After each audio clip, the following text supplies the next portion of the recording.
लोगों को पैसा आना है, जो लोग कभी मतलब स्टडी के साथ मतलब पढ़े लिखे नहीं है, एजुकेटेड नहीं है, लिटरेट पर्सन है, बट वो लोग हमारे आपके बोलने से बड़े प्यार से रिस्पेक्ट के साथ इस प्लेटफॉर्म पे आए हैं, प्राउड फाउंडर बने हैं।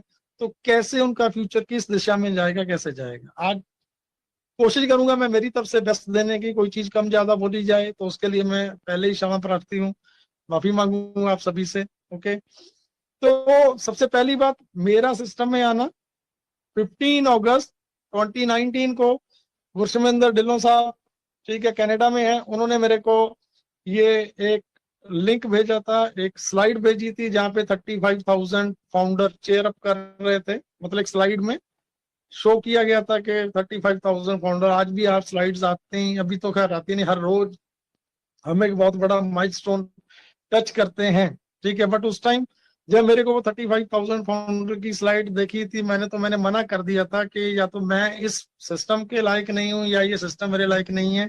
यहाँ पे ऑलरेडी जहाँ पे 35,000 फाउंडर आ चुके हैं, तो मैं कब यहाँ पे अपनी एक पहचान बना पाऊंगा, कब बड़ा कर पाऊंगा?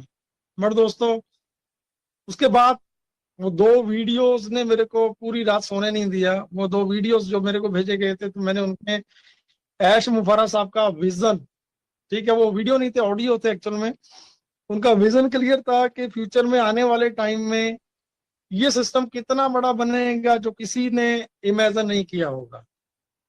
ये एक ऐसा प्लेटफॉर्म, एक ऐसी नई सोच को जन्म देने वाला ये सिस्टम है जो 2 साल 4 साल पहले 3 साल पहले इसको स्टार्टअप किया गया था 2018 में, 2018 में।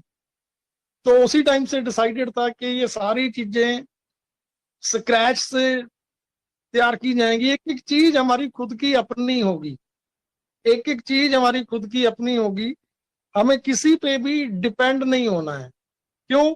क्योंकि अगर हम इतनी बड़ी सोच के साथ, ये ऐश मुबारक साहब की सोच थी, अगर उनके बारे में बात करें, उन्होंने हार्वर्ड यूनिवर्सिटी से एमआईटी किया है, फैमिली मैन है, तो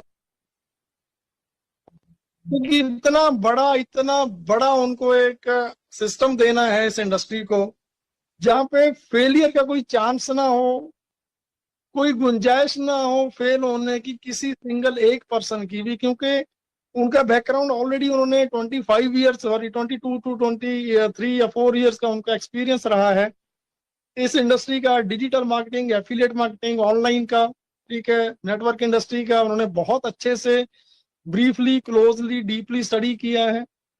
एंड उसके बाद उन्होंने दुनिया के टॉप मोस्ट बड़े बड़े बिजनेस, जेपी मॉर्गन हो गया, चेज हो गया, एप्पल हो गया, ठीक है, बड़े बड़े दुनिया के सबसे सारे के सारे टॉप मोस्ट बिजनेस को स्टडी किया, क्लोजली स्टडी किया।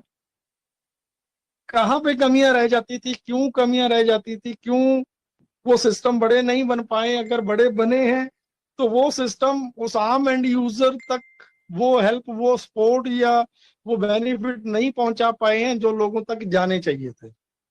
तो उन सभी चीजों का कंक्लूजन निकाल के उन्होंने ये 2018 में एक सोच के साथ इस सिस्टम को शुरू किया था कि मुझे कुछ ऐसा करना है, इतना बड़ा करना है जहां पे फेलियर का कोई चांस ही ना हो, 100 नहीं, मोर देन 1000% गारंटी हो।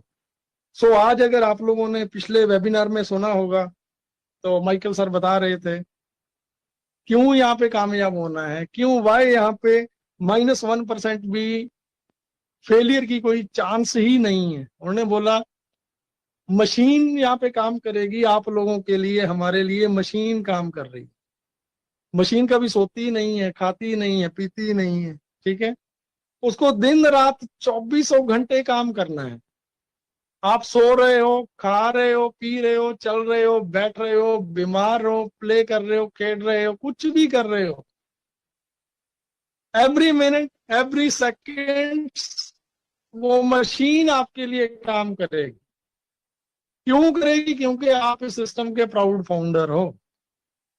तो ये सोच के साथ उन्होंने जब 4 साल पहले 2018 में, 4 साल 5 साल होने वाले हैं, उस टाइम जब इस सोच को शुरू किया था, इस कंप्लीटली बिजनेस मॉडल को सबमिट किया गया था, तो उसी टाइम क्लियर था कि हमें किसी पे डिपेंड नहीं रहना, ऑन पैसे ग्राउंड रियलिटी से लेके हकीकत तक का जो सफर तय करेगा। टाइम का पता नहीं है कितना टाइम लगेगा, कोई टाइम का पता नहीं है कितना टाइम लगेगा, बट यस डेफिनेटली जिस दिन हम ग्राउंड रियलिटी पे लॉन्च होंगे, पब्लिक में आएंगे, इस दुनिया में आएंगे, आने वाले 2 3 5 सालों में इस अर्थ की, इस प्लानिट की, दुनिया की, धरती की सबसे बड़ी कंपनी बनेगी ऑन पैसे। तो ये सोच थी, उसी सोच के साथ अगर आज आप चीजों को कोरिलेट करें, जैसे मैंने काफी मीटिंग्स में बोला है कि एक आईटी प्रोफेशनल के साथ मेरी बात चल रही, तो मुझे किसी ने उनका नंबर दिया, मैंने बात की। तो जो चीजें मैं आज आपको बता रहा हूँ, उस टाइम आज से 2 साल पहले इतनी चीजें नहीं थी, कुछ भी नहीं था, इतनी नॉलेज नहीं थी, इतने एफर्ट्स नहीं थे, इतने वीडियोस नहीं थे, कुछ भी नहीं था ऐसा। वेलकम जी वीराओ, लव यू। ठीक है। सो उस टाइम तक हमारे पास ऐसा कुछ भी नहीं था कि जो चीजें हम पब्लिक के सामने रख पाते हैं। सो एक एक चीज को प्री प्लान था कि स्क्रैच से डिजाइन करना, ताकि फ्यूचर में आने वाले टाइम में कुछ ऐसा ना हो कि हम किसी पे डिपेंड हैं, फोकस्ड हैं, और उन्होंने अपने से पीछे हाथ खींच लिया, देन कंपनी किसी पे डिपेंड रह के कुछ भी नहीं करना चाहती थी। इसीलिए ये पहले से ही डिसाइडेड था कि हम जो भी चीज करेंगे, जो भी लेके आएंगे, हमारा खुद का लेके आएंगे।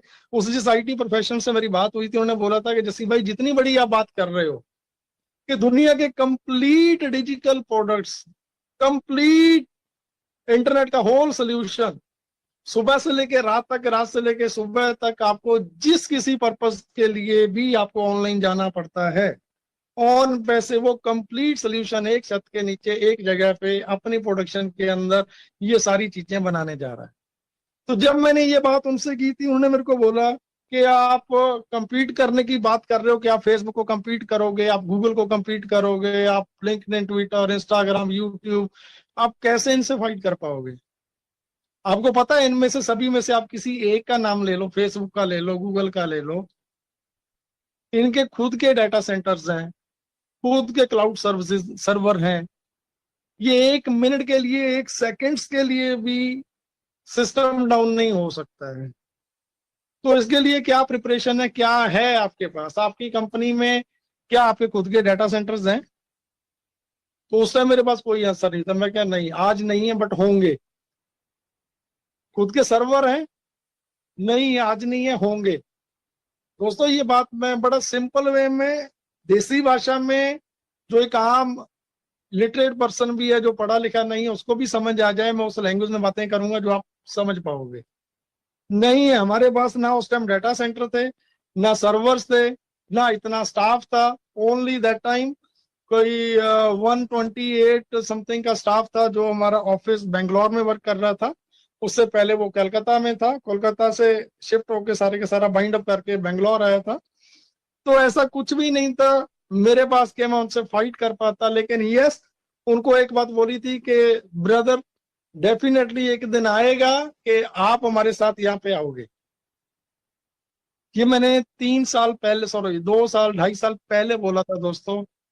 एंड आज बड़ा प्राउडली मैं ये बात बोलता हूँ कि लास्ट 6 महीने पहले, 8 महीने पहले, जब हमारे डाटा सेंटर्स की बात चली कि हमारे खुद के डाटा सेंटर ऑन पे सिर्फ के आ रहे हैं, आ चुके हैं, लाइव अभी थोड़े टाइम पहले हुए हैं, तो वो पर्सन बीइंग आईटी प्रोफेशनल चीजों को फॉलो अप करते